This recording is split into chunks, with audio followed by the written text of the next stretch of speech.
Hey parents and educators, two very quick things from me about communicating to kids about the coronavirus.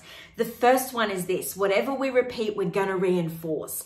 And I want you to think about what your family or your classroom needs right now. And I want you to come up with a few key phrases that you can weave into conversations and repeat consistently. For some of our anxious young people right now, they need to hear that this is a temporary situation. So that might be something that we repeat. We know that when we get inconsistent messages on the news, it actually heightens our anxiety. So bringing some consistency into our messaging at home and being really clear with our language around that, so making sure our language is repetitive, is actually going to be a soothing thing for our kids right now. The second thing is ending our conversations with this phrase, "so I will." Our kids are processing so much at the moment, and they're thinking through so much at the moment, and they're actually developing values. This is not just about processing what's going on. They're developing a filter by which they're negotiating with the world.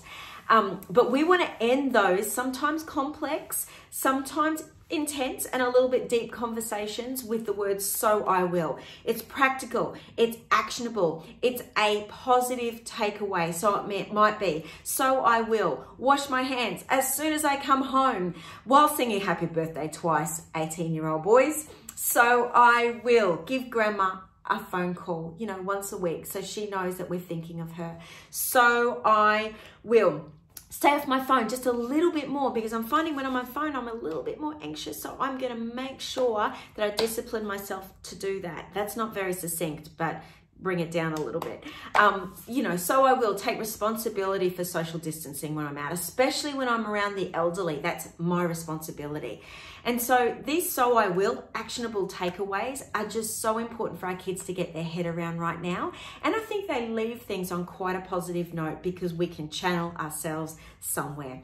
Hey, I hope that helps. I'll show up again here soon, hoping to share some practical stuff with everyone that's going to be usable in your home and classroom.